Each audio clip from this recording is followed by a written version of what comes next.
Hello friends. As you can see, I'm out in the craft cottage. Thank you all for your patience in the past few weeks, and thank you for your prayers and all your emails.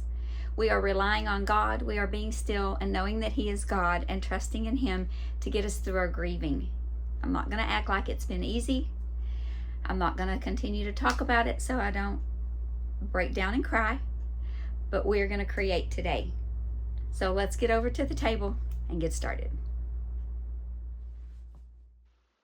You may remember a couple of months ago when I did a DIY with these bee lids. Some friends of mine have bees and they gave me some of these lids to DIY with. Well, we're going to do a DIY for their son and his fiance.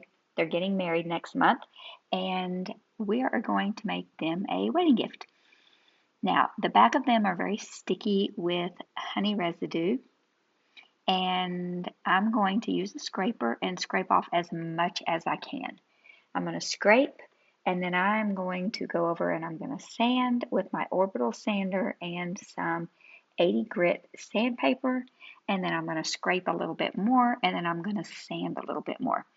I went back and forth with sanding and, well, I only scraped twice. So I scraped, I sanded, I scraped a little bit more, and then I sanded the rest of the way. This is my first round of sanding with some 80 grit sandpaper on my orbital sander, and I'm going to show you, I didn't sand for very long. I did speed this up, but I didn't get very much sanded. You can see I didn't make very much progress. I'm going to show you the sandpaper now, how gunked up it was with all that sticky honey. I'm going to replace that sanding pad and go at it again. After this round, I do believe I scraped again, and then I ended up stopping and scraping and then sanded some more. And in the end, I ended up using quite a few of these little pads, and there you go. Those were the amount of pads that I used, and this is how well I got the front of it sanded. And the back of it, I just decided I'm going to seal it up, and it's going to be a porch decor anyway. So I'm going to use the Rust-Oleum chalk paint in linen white, and I'm going to give the front of this and the sides of it one good healthy coat. This paint is thick and I only needed one coat. I put it outside to dry, and it's got a little tiny bit of crackle in it, and I love how it turned out. Now I'm just going to take my old piece of scrap t-shirt that I use all the time, and I'm just going to buff this paint. I'm not going to seal it. I'm just going to buff it. I'm going to just buff this firmly. I'm pressing firmly, and I just like the way that works when I'm going to use either vinyl or heat transfer. I'm using heat transfer vinyl today. Here I'm just showing you that when I weed my heat transfer vinyl, I like to make little cuts with my X-Acto knife so that it's a little bit easier to weed, and I'm going to show you that. I just go from cut line to cut line where the Cricut has cut it, from cut line to cut line, and then it's smaller pieces that I'm weeding from the background. To me, that just makes it a little easier. Now I'm cutting out my friend's last name, and his last name, well, my friend's son, who I've known since he was 2 months old, their last name is Wilson, and they are the ones who have the bees, and he is getting married in 2026. So it's going to say Wilson, established 2026. And he is a precious young man, and yeah, I'm super excited. And his sister's getting married this year too. So they have a house full of busyness with weddings this year. So I see how much easier it was to weed. If you've ever weeded vinyl or of any kind, this is the way to go. So there you can see it says Wilson, and then I'm just going to weed out the date, and voila, we're done. Now this is heat transfer vinyl, like I said earlier, and so I'm going to put it on my prepared surface and get it centered there where I want it. And the clear part is a little bit sticky tacky. I'm just putting that there for reference. And so it's going to stay where I put it. Then I'm going to take my little Cricut iron. You can use any kind of iron as long as there's no steam. And I'm going to press it down. Now this took me a little bit of time because of the wood. I don't know, it had a little bit of that, I guess that honey had soaked into the wood. I know it had soaked into the wood from the back, but I think there was some of that residue, and it definitely affected this vinyl. But it's okay, it's rustic and it turned out great, and my friend absolutely loved it for her son. And I'm just checking to make sure it's sticking down good, and if it doesn't, I just go over it again, hold it down for a few seconds. I'm trying not to hold it down more than I need to because I don't want to melt that heat transfer vinyl onto that wood. I don't want the heat transfer vinyl to melt. And it will. Ask me how I know. Okay, so I've got it all on there really good. Now where those slats are, I'm going to just take my X-Acto knife. I have a really sharp blade in here, and I'm just going to lean it up against the edge. I'm going to line it up against the edge of that wood and just slice off that vinyl that's in between those slats of wood. It's super easy to cut. My X-Acto knife is sharp, and that comes off really easily. And I think that this looks so cool. I don't know. I really like how it turned out. I was a little worried that my friend might not like how the vinyl looked because of that difference in the wood. I'm assuming it was the honey that was in the wood that made the wood. It's almost like there was sap in the wood. You know how sometimes pine will have that sap in the wood, and paint won't adhere to it or something like that. That's kind of how it was. But she said she loved it. So I'm taking my little piece of cloth and just kind of cleaning it up there.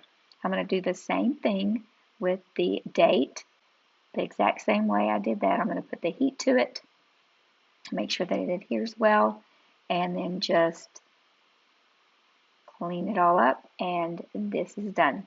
I'm going to give it 2 coats of the polyacrylic, and I have found that this works great for outdoors on a porch. If it's going to be in the direct sun or it's going to be in the wind and rain, you might want to use a heavier duty sealer, but I think this is going to be just fine. I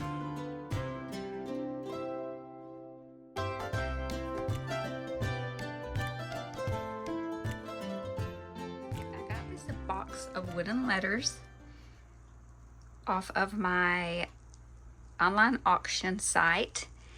They're Amazon returns. I'll leave that linked in the description box below. There are not very many of them across the USA, but maybe you can find one close to where you are. I also have this old wooden door that I painted and used for a Christmas tray for a lot of years, and I just got tired of it. So we're gonna paint it white with Rust-Oleum chalked white paint in the color linen white. And then I'll show you what we're gonna do with the letters home.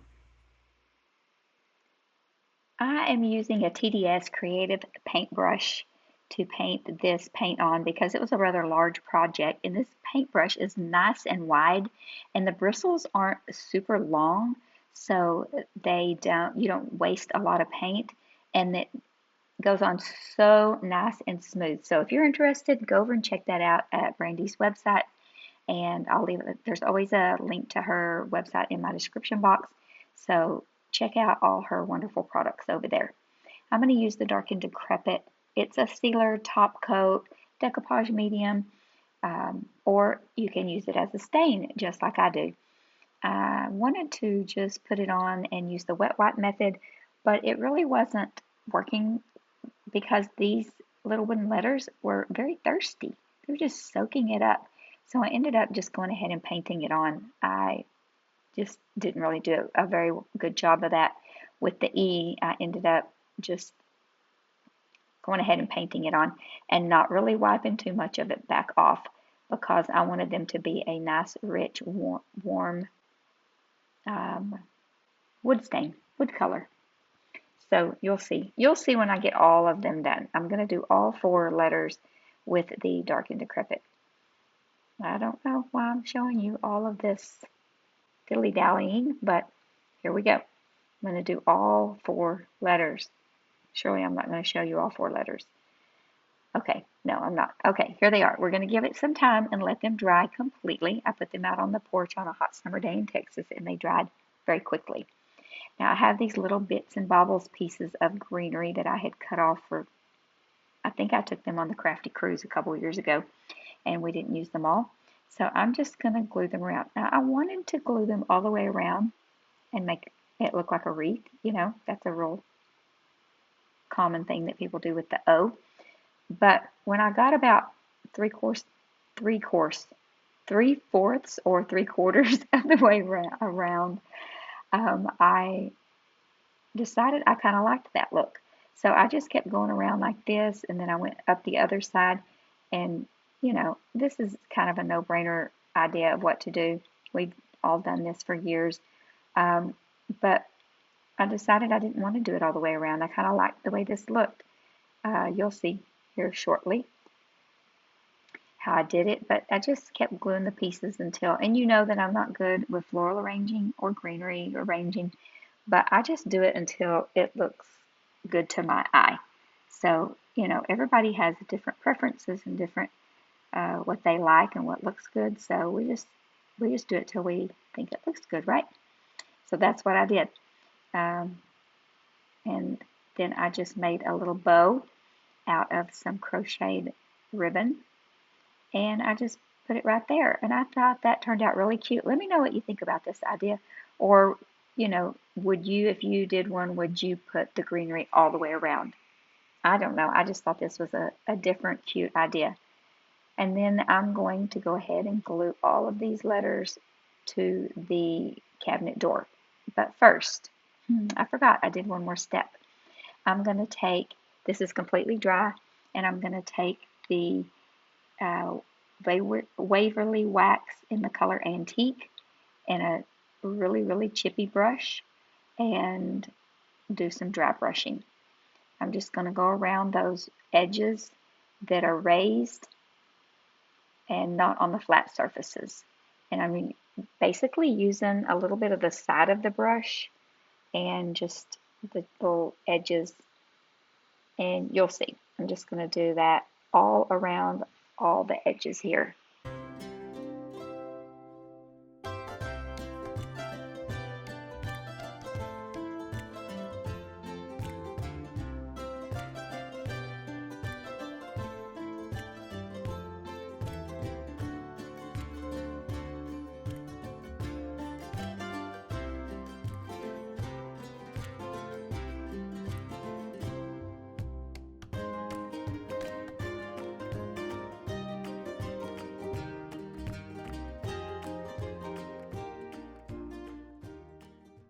And then I'm going to just lightly drag a little tiny bit through that background part. I'm going to take my little piece of a t-shirt and just wipe off the excess, buff it out, and basically dry it off. Now, the hangers that I'm going to use on the back, I'm going to see which one works the best. The one on the left, you just hammer in, and if you have a softer wood, these work great. And otherwise, I will use this hanger that you nail in. I'm not sure which one's going to work the best with this wood. I'm not going to show you that process because the table will bounce everywhere if I use the hammer. I'm going to use the Titebond Quick and Thick and some hot glue to glue our letters down to spell home. I want you to leave a comment down in the comment section below and let me know what the word home means to you. When you hear the word home, what does that mean to you? The word home means to me, you know, love, all the normal things, love and laughter, but it also means learning. It's a place to learn. We learn how to love. We learn how to laugh. We learn how to, I learned about faith in my home. I learned how to love Jesus and how to depend on God in troubled times. That's learning. So when I see the word home, that's what I think of. I think of family, love, and learning. So let me know. Let me know down in the comments what you think of when you see or hear the word home.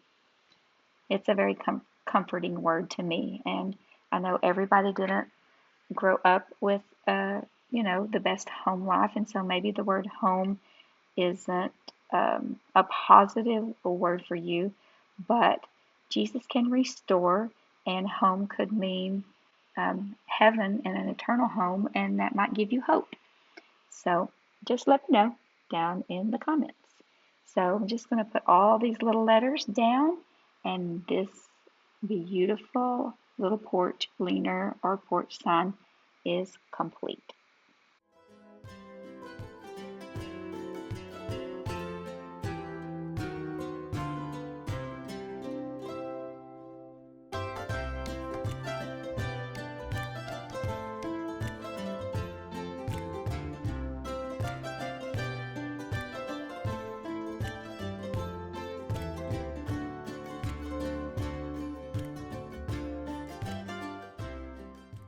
Thank you, friends, for joining me this week. I really hope you enjoyed this video.